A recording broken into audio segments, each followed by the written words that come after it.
The night it first snowed, I got my heart broken. The scarf I never got to give away ended up around a snowman by the roadside. But the next day, I saw that scarf around the neck of a cute, pale-skinned guy. I pointed at the scarf, asking, "What's this?" He nervously smiled. "I really like the gift you gave me. Wanna take me home to return the favor?" It was close to Christmas, on the night of the first snowfall. While everyone stopped to admire the snow, I was bawling my eyes out, occasionally choking on the cold wind. It was on this romantic day that I got cheated on. After finishing my work ahead of schedule, I took the gift I'd prepared and went to my boyfriend's place to surprise him. But opening the door was a shock. When I pushed open the bedroom door, they were still entwined. So I grabbed a vase from the nightstand and hurled it at him. Suddenly, it was silent. While they were in shock, I pulled out my phone and started snapping pictures. John came to, covering his lover with a sheet, clutching himself awkwardly, and trying to block my lens with one hand. "Stop taking pics." "Ella, I can explain." "Explain what?" "How you need to cheat to stay alive.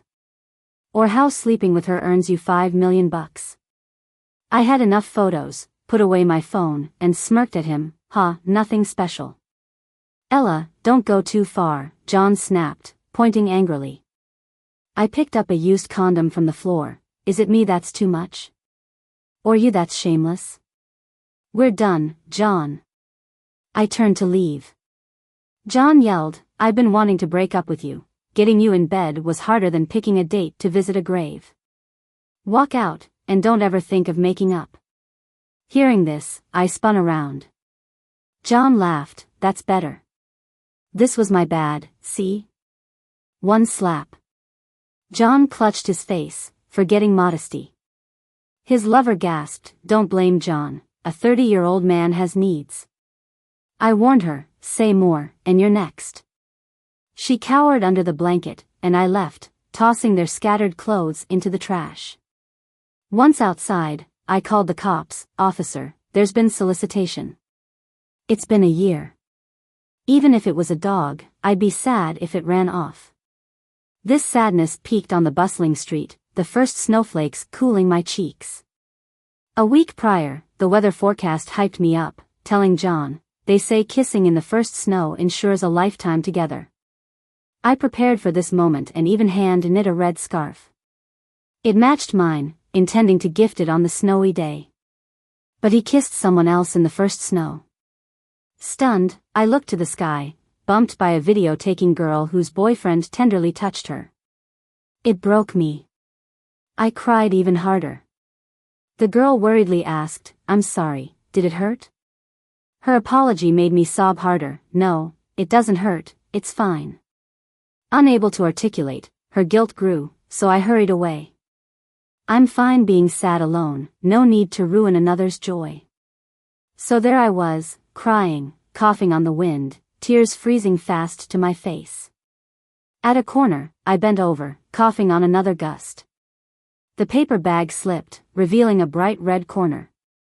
Steadying myself, standing tall with tear-stained, dry cheeks, I saw a knee-high snowman beside me. I picked up the red scarf, wrapping it round the snowman's neck, circling up to its head until satisfied. What I didn't see was the snowman moving after I left, shaking off the scarf and transforming in the night. Sorting my emotions, I packed John's belongings and sent them back, postage due. I'm straightforward. While in love, I'm all in, but when it's time to let go, I don't hesitate. Fate brought us together, but only people can tear us apart. One betrayal is enough. Forgiving him would give him another shot at hurting me. Crying with a face mask all night, I promised it'd be the last time I cried over that jerk. The next day, I was back at work, even ordering 2 big helpings of spicy rice noodles for lunch, extra sour bamboo and snail. A coworker plugged her nose with a napkin, exasperated. "Girl, it's just a breakup. I'll find you 8 hotties tomorrow. No toxic smells next time, okay?" I laughed, ready to ask if it's all in 1 day or 8 days. She pinched my mouth with her chopsticks. "Eat, don't talk." After work, I declined coworker invites and went home alone. Not from sadness, but because I was stuffed from lunch. With heavy snow now, the ground had a thick layer. Walking the same path, seeing my mixed footprints, my mood had changed since a day ago. I went to where the snowman was but found it and the scarf gone, stumbling upon John instead. Still mad? He blocked my path. I sidestepped him, but he quickly moved in front again. Don't block the way, I frowned. Ignoring it, he continued, yesterday you hit me, reported me to the police. Aren't you done venting? I just got out of the station and came for you. There won't be a next time. Adjusting the scarf, ensuring he heard and saw my lips, I enunciated, get out of my way. Carefully avoiding him, not wanting his bad luck, he grabbed my bag. Ella, enough. I didn't blame you for reporting me. Don't push it. I am pushing it, so stay away from me, or I'll call the cops on you for harassment. You. John yanked my bag and pulled me backward, making me stumble. Just when I thought I was going to fall flat, someone caught me, steadying me. My bag felt light again as it lost its pull. I turned around and saw a tall, fair-skinned guy with curly hair and handsome features. He had one hand twisting John's wrist and the other supporting my back. John screamed in pain and, seeing my position with the handsome guy, began yelling, "Oh, I see, no wonder you broke up so cleanly. You've already hooked up with another man." He can blame me all he wants, but he can't say that about this kind-hearted, handsome dude. Curly hair, big eyes, high nose bridge, long lashes, and red lips. I slapped him again. Can't you see straight? Anyone you look at seems suspicious. Stay away from me. Or you'll be tasting my slap again. I rubbed my hand on my coat, gently patted curly guy's hand, and said, thanks, dude. Let him go. If I wasn't mistaken, curly guy flinched slightly when I reached over. Freed, John glared at me, and curly guy subtly stepped in front of me. John cursed and ran off. Watching him leave, I wondered how I could have been with someone like that for a year. I turned back to curly guy and nodded in thanks. Good manners are easy to fake, but good looks? No way. Only then did I notice we each wore red scarves. Looking closer, I realized it was a couple set I'd made myself. Pointing at his scarf, I asked, what's this? Snow started falling again, landing softly on curly guy's curls, lashes, nose. All of a sudden, the Christmas tree across the street lit up, reflecting colorful lights in his eyes. He smiled shyly and said, I like the scarf. It's reciprocal. Will you take me home? It wasn't until curly guy was on my couch that I realized I had taken a stranger home. I even believed his wild story about being a snowman. Caught up by his looks, I poured him a cup of hot water and noticed how lightly dressed he was. I found one of my fleece robes for him. He insisted he wasn't cold, but I didn't believe him. Neither did my grandma. Sitting on a stool at the far end of the room with my phone tightly clutched, I debated calling the police. But he had just helped me out. Curly guy looked around curiously. I cut him off. What's your name? I don't have one. Can you give me one? Maybe I should call the police. He picked up the cup but quickly put it down. I was startled. Did it burn you? Curly guy nodded. I can't drink hot stuff. I hesitated, feeling awkward calling him curly guy all the time. We met in the snow, flakes falling everywhere. How about Barry as a nickname? I laughed at my own suggestion, and he grinned wide, nodding, great. Barry it is. I finally have a name. His excitement seemed genuine, like he really wanted a human name. I felt a bit uncomfortable. This name is too casual. I'll think of something better. Give me 2 days. He nodded without objection. Doesn't matter, I'll respond to anything you call me. Can I call you Ella? I heard him say it. I nodded, agreeing easily. Ella? Ella. What? My first human friend. I'm so happy. Ella. I touched my face, resisting the urge to slap myself. Listening to a handsome guy calling me by my name felt surreal, and it made my ears burn. Maybe it's just the heat from the radiator. I slipped into my room to change into something comfortable. When I returned, he had taken off his shirt, standing by the window. His bare skin was smooth with a soft pinkish hue. His lean muscles flexed as he reached out to the window. "What are you doing? Aren't you cold?" I rushed over, closing the window as the freezing wind blew away any romantic thoughts. I shut the window, pulling his hands into the pockets of my robe. "Are you crazy? You'll freeze," I said. He pointed to a small snowman on the ledge outside, dripping water. "Adorable. Did you make that?" Barry blushed, more water dripping from the snowman. "Adorable? Meh, just my true form." I had watched Barry put the snowman there piece by piece, even saw it nodding at me with his moves. "Won't it fall?" He smirked. "Nope, 'cause it's me." "You're sure this is okay?" "Don't worry, if a little snowman can handle it, so can I." Barry lounged shirtless on the sofa, only in shorts I found for him. Now I'm more worried about myself. I taught him a few things, handed him the remote. "Watch some TV if you're bored." Then I hurried back to my room, slamming the door. I thought about it and came out again with a small blanket. Covering Barry's waist, I said, "We Chinese cover our belly while sleeping, when in Rome." Again retreating and locking my door. Later, I was woken by the heat, feeling parched. Half asleep, I wandered to the living room to get water, only to sit down and feel a sudden dip on the couch. I froze, suddenly wide awake. I stumbled over, flipping the lights on, and only when I saw the person on the couch did it hit me. Barry, half asleep, rubbed his eyes. What happened? I shook my head, suddenly wide awake. I had brought home a big, living snowman. Not only was he not human, but he was also undocumented. Over the weekend, I took Barry out and got him a couple of outfits. "Can you just pay with your phone like that?" He looked fascinated as I paid. "So why work? Doesn't your phone just have money?" "The money on it has to be topped up." Deep in thought, he said, "I want to work too, and buy you lots of things." Sure. I responded absent-mindedly and led him to the mall entrance, wrapping a scarf around half his face. "I've got something to do. I'll be right back. Don't wander off."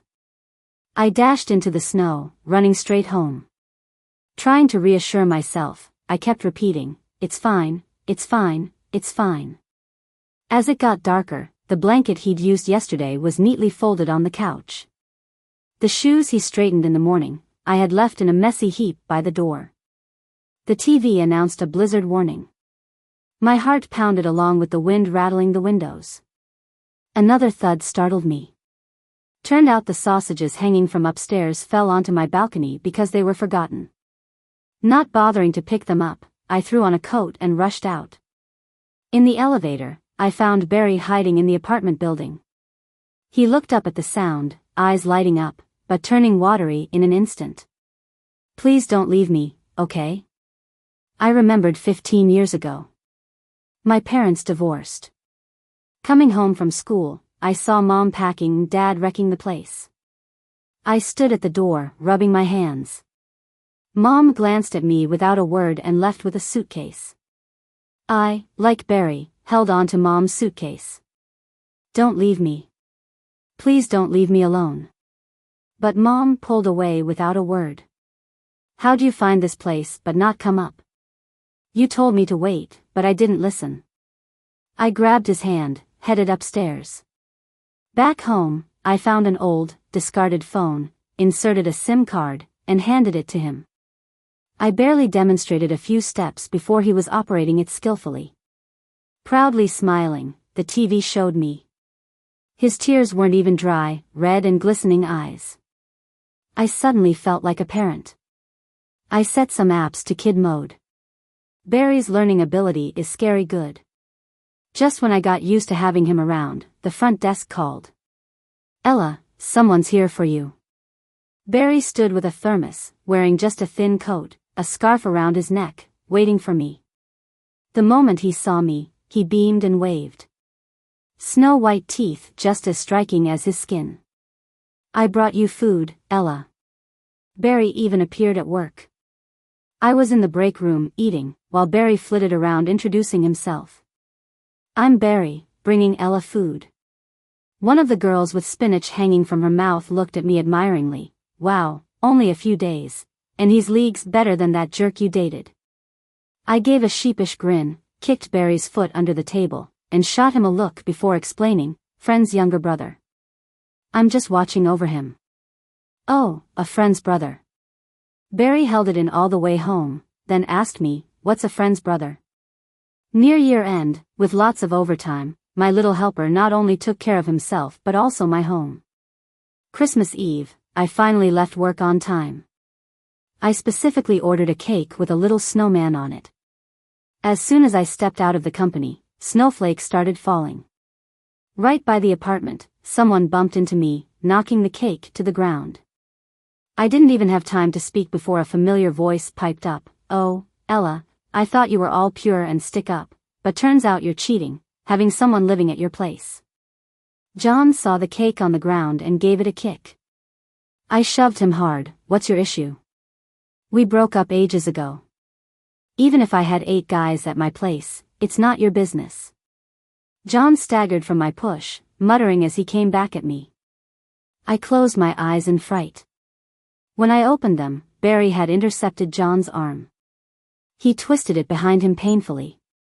John howled. Don't touch her. Don't scare her.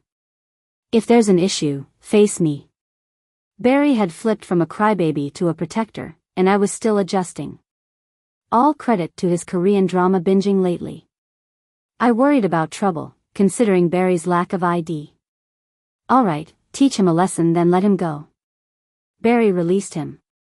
John stumbled, seething. I looked around and said, I've got proof of your cheating. There are cameras around. Security footage shows it was you who attacked first. Come at me again, and I'll call the cops. Think it over, let's part ways. After John left, I crouched to pick up the cake. The snowman was ruined, the cake was a mess. I pouted, your Christmas gift is gone. Barry crouched next to me, quickly forming a snowman from the snow on the flower bed and placing it in my hand. Here's one from me. As the snow picked up, I didn't feel cold at all. Caught a breeze last night and ended up with a fever in the middle of the night. Barry woke me up and gave me some meds. My forehead was burning, and my cheeks felt hot too. Barry put his hand on my forehead to cool me down, but he was sweating the whole time. His cool hand felt nice, and I drifted back to sleep. In my dreams, it was like I was lying on a cloud, gently swaying. The next day, I got up and saw a pot of porridge simmering on the stove. With a hoarse voice, I said, Barry. You're amazing. This porridge smells so good. I turned around and bumped right into Barry, who was still wearing his comfy old tank top with my pink checkered apron on. My forehead hit his chest, and I froze. He put down the ladle, held my face with both hands, and touched his forehead to mine. You're doing better, he said, then touched my face, puzzled. Why's your face still warm? I pushed his hand away, feeling a bit awkward. The heater's too hot, I said. After I got better, I went back to work like usual. Before heading out, Barry pulled me over and checked my temperature with his forehead again. I used my finger to press against his forehead and told him, around here, guys and girls can't just be this close. He looked at me, his eyes clear and innocent. Then how can I get closer to you? Can I be like a little brother from a friend's house? That question kept bothering me, and soon I realized it had been days since I'd had a proper sit-down with Barry. He started leaving early and coming back late. He wasn't even around on New Year's Day. That night, I waited in the living room till 9. The door opened, and he came in with a bouquet and a gift bag. He excitedly brought it over to me, the scent of roses hitting me immediately. These are for you. I was surprised. I had set up a payment alert for him, but hadn't received any notifications. Before I could ask, he said, "I found a job. I can make money now and buy you lots of stuff." He opened another box with a gold necklace inside. It hit me then, something he'd said when we were at the mall. I wasn't really paying attention back then, more focused on ditching him, but he was staring at a necklace in the store. It wasn't until he clasped the necklace around my neck that it truly registered. "Looks great," I said. I'd taken him for a haircut recently, but his hair had already grown back a bit. A few strands covered his eyes, but I could see his happiness through them. Also, a small cut on his nose caught my attention. "What happened? Did you get hurt? What kind of job are you doing?" I asked.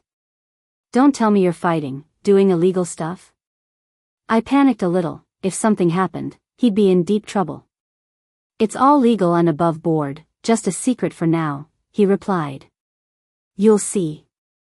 I was relieved, glad the legal shows I'd made him watch had sunk in a bit. Barry sat on the couch, letting me dress his wound, then pulled me to watch a new drama with him. A few days later, a coworker gasped and showed me her phone. "Isn't this your friend's little brother?"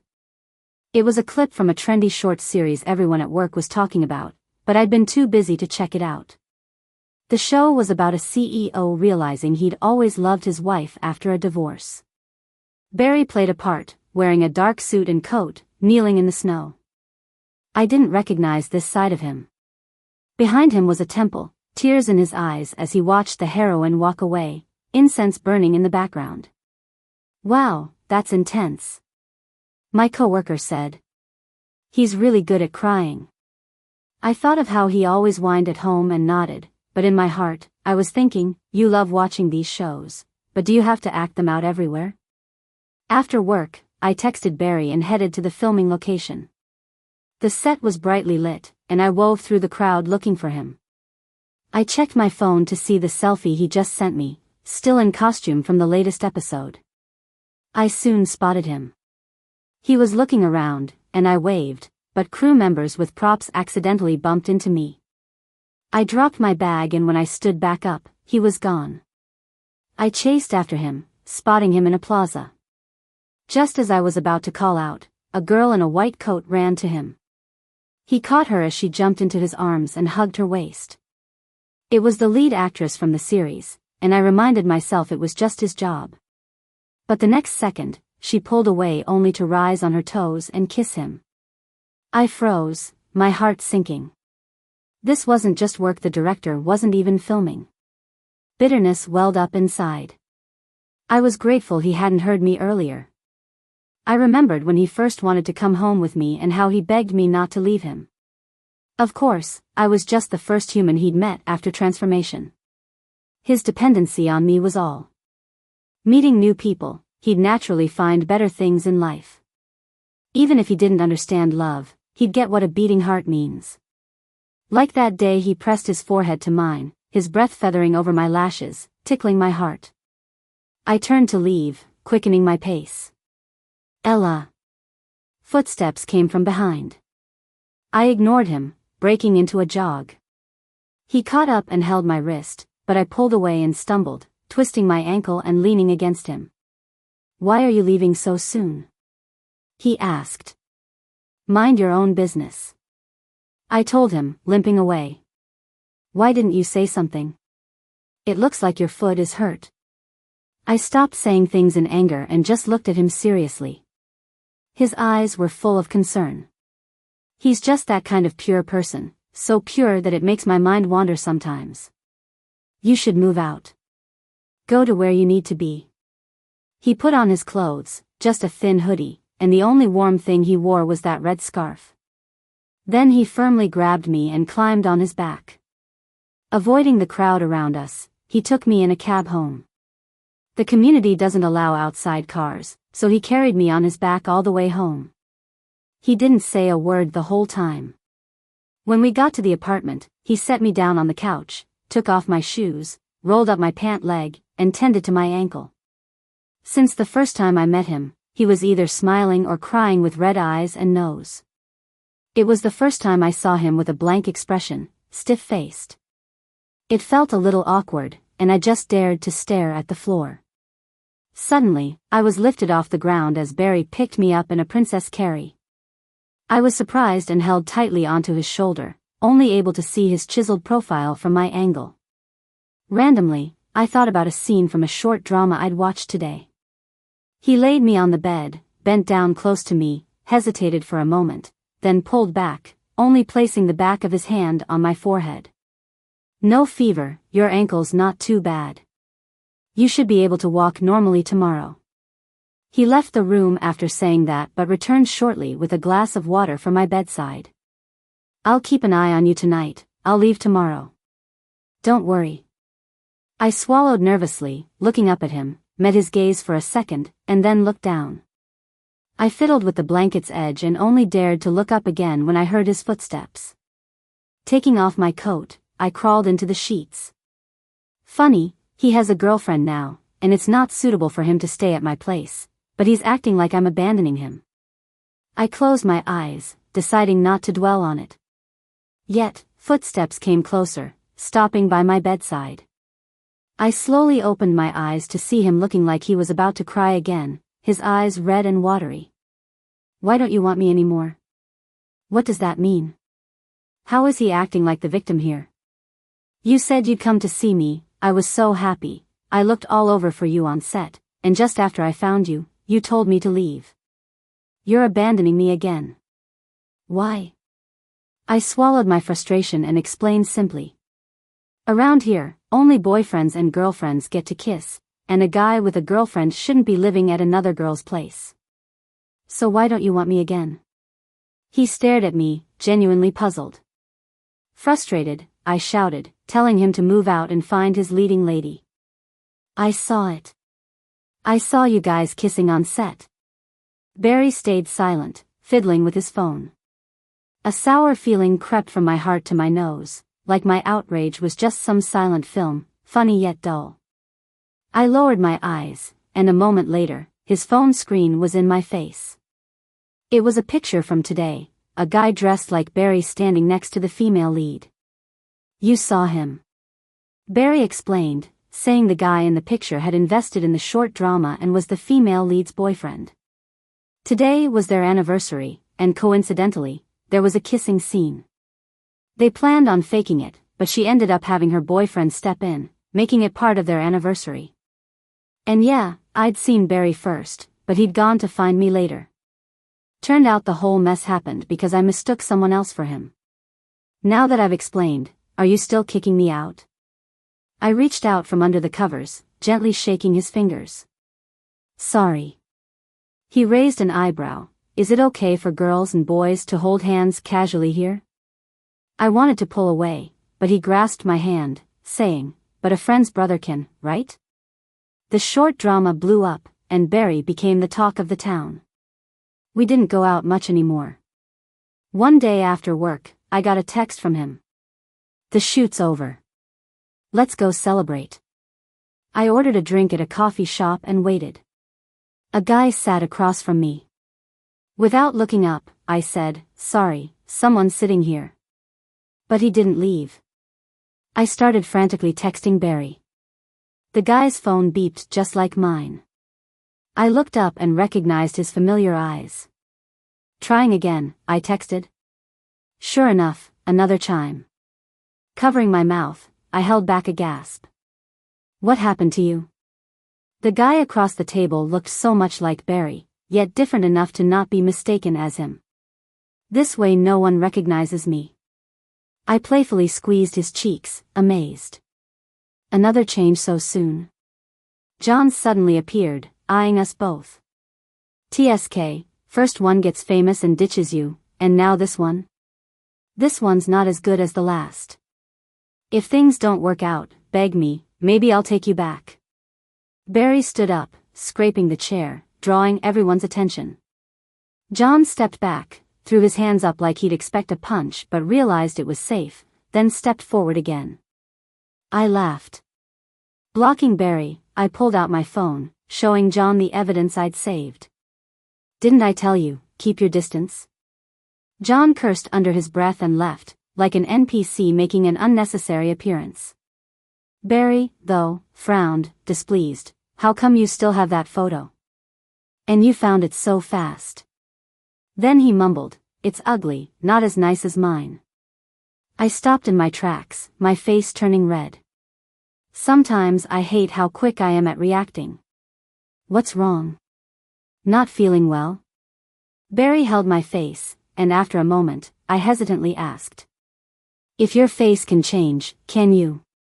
My blush didn't fade easily, but my attention shifted. Back home, I begged him to show me his face-changing trick. He cheekily pulled his real face from the freezer to demonstrate. Is this even real? I watched him from the window, using bits of melting snow to add a touch here and a fix there. Suddenly, he transformed into a sunny, all-American guy, and then, a striking man with an exotic prairie vibe. I can't even imagine the joy of waking up every day to a brand new handsome dude in the house. But yeah, I'm really into it, staring blankly at this little snowman. Until Barry stiffly stops moving and awkwardly gets closer to me. Ella, I feel kinda hot. Can I kiss you? That night, he practically showed me he was naturally gifted, didn't need any adjustments. Before the new year, I had the final company dinner before the break. Before leaving, Barry wrapped me up warmly at the door and told me, I'll pick you up when you're done. When I stepped outside after the event, I looked up. Barry was waving at me from the window. The building was lit up, yet behind him was a world of solitude. I cheerfully dashed upstairs and pulled him out with me. Come on, let's go to the party. I took Barry into the private room, and my coworkers were all giving me knowing looks. Before I could introduce him, Barry jumped in, shaking hands. Hi everyone, I'm Barry, Ella's friend's little brother. Just call me Barry, all right? He leaned in and whispered to me, if being a friend's little brother means we can keep doing that, then sign me up. I pinched his waist hard. What have you been watching lately? At the table, after a few glasses of red wine, a colleague pulled me aside to the restroom, giving me a thumbs up. Damn, Ella, dating your own brother now? I blurted, no, I'm not. It's not like that. Barry's little drama series became a massive hit, the earnings were quite handsome. I worried he might get exposed, reminded him to enjoy it, but maybe not act anymore. After all, he didn't have an ID, no bank account, all his pay went into mine, the agent's account. With his salary, he went on a shopping spree, buying gifts for me and decorating our place. He had dumplings boiling in the pot when fireworks exploded into golden blooms outside. Hearing the noise, Barry turned around, light dancing in his eyes. I handed him a red envelope. Happy New Year. Welcome to my world. Lately, Barry seemed off. Meals he cooked were either too salty or bland. He often hid in the bathroom and would come out ages later, dripping wet. And I was getting antsy. My anxiety hit reality when he said he wanted to leave me. Why go? I asked. He took a moment, finally meeting my eyes. Being human is nice. I want to see more of the world. I've been around you too long, I'm kind of tired. Tired. My limbs felt numb, tears welled up and started spilling from the corners of my eyes. I stared hard, refusing to let them fall. I watched as he tidied up the dishes I just finished with and cleaned the house, arranging my shoes neatly by the door before closing it gently behind him. Right before the door shut, he glanced back, and I turned away, unwilling to cry in front of him. He was the one who wanted to come back, and now he wanted to leave. Yet he pampered me so much, I couldn't even muster the energy to ask him to stay. I curled up on the sofa, turned on the TV. It was still on the episode he was watching before he left. On the TV, the male lead was diagnosed with a terminal illness. To spare the female lead heartbreak, he tricked her, claiming he loved someone else. In the end, he faced his final moments alone in a hospital bed. I snorted, how presumptuous. This misguided kindness, she wouldn't want that at all. I paused at the thought, then shook my head softly. He isn't human, no reason to worry about life and death. I turned off the TV and lay on the bed. The heating had been off for days already. The sun's been good recently, melting the ice on the windowsill. Drip. Drip. The drips hit the window and my heart. I flung the blanket off and opened the fridge to find the little snowman, partially melted but refrozen. He's not human, he can't be sick, but he might just disappear. I ran down barefoot, leaving my slippers behind, in a hurry. I found him easily enough, huddled under a tree. Next to Barry was a snowman made by kids in the community. That day it was built, we stood by watching. Now, its head had fallen off. Barry was stooping, trying to fix the snowman's head with bits of fallen snow. As I walked up to him, he saw my slippers, glanced once, and turned away. My heart felt squeezed tight, then released, full of bitter sweetness. I took out a cloth, wiped the water from his forehead, and asked, "Do you feel unwell?" He shook his head. "Why aren't you talking?" He hung his head lower. "I'm scared I won't stop if I talk. I might spill the truth and then shamelessly ask to come back home with you." His voice was soft, almost drained of energy. Holding back tears, I asked, "What truth? Are you going to tell me you've fallen for someone else?" His eyes darted around as he snapped to attention. "Did you see the show? Did the latest episode drop?" I didn't get that far. Only VIP members can watch ahead, and I couldn't afford it. Then he asked, "What happens next?" Being impatient, I made something up. The girl realizes she's been fooled, meets a new handsome guy the next day, and sends the ex updates every day, driving him crazy. Seeing him drop his head, I lifted his chin to meet my eyes. "Your secret, is it because you're in love with someone else?" He shot up to his feet, leaving me staring up at him. Maybe he stood too abruptly, or maybe he just felt unwell, but his words tumbled out unsteadily. "No way, never. When we first met, you cried so hard. I won't let that happen again. I don't want to see you cry like that anymore. I'm almost out of hands to wipe your tears.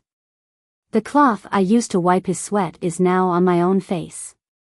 I couldn't hold it anymore and burst into tears again. He sighed softly. "Sigh, I still made you cry. I ordered a commercial freezer so powerful that the local police came to check it out. But the weather kept getting hotter, and the snowman kept getting smaller by the day. Forget it, we've got to cherish every single moment." I rolled my eyes at him. "When you say cherish time, you mean cherish the time you can still watch TV, right?" He chuckled and pulled me onto the couch, wrapping me tightly in a blanket. I rested my head on his shoulder. He got all excited. "Ella, did you get me an SVIP? You're too good to me." I let out a smug little hum, of course. But deep down, I thought during our short winter together, it was really you who were better to me. I just got SVIP for a month, and come next Wednesday, it's gonna hit 68 degrees. I thought if he's not here, I wouldn't watch TV anymore. The TV's sound mixed with the buzz of the air conditioner, and leaning on his shoulder, I slowly drifted off to sleep. Faintly, I heard him grumble awkwardly, "Come on." The story was really about the heroine finding out the guy was lying, and in the end, she went to the hospital to support him again. Such a lie. I chuckled softly. It also felt like he kissed my hair and whispered hoarsely in my ear, "Ella, pick me up again this winter." I heard my own soft response. Just a handful of tender words, but they sealed a promise for every year to come. The warm air arrived early, and by Monday morning he was gone, only leaving a human-shaped water stain on his side of the bed. I stared at the ceiling in a daze, knowing I had been prepared for this. But when it actually happened, it still left a hole in my heart, disappearing with him. I glanced at his side of the bed, got up, and searched every corner of the house, confirming that the red scarf that was neatly placed on the nightstand last night was gone. The tension in me suddenly eased up. It means he just went back to his world and didn't entirely vanish from mine. 3 months later, my transfer request got approved. I got moved to the northernmost branch as the vice president. I've heard it snows there by late September. I set off with my luggage already packed, getting a call from the assistant at the branch on the way. Ella, the company apartment is ready. Anything else you need? I thought for a moment and said, install a 65-inch LCD TV in the living room. After the call ended, a smile lingered on my face. I rolled down the car window and leaned my face closer. The driver asked if I was feeling the northern air. I said, I'm waiting for snow. Waiting for snow, in the middle of June.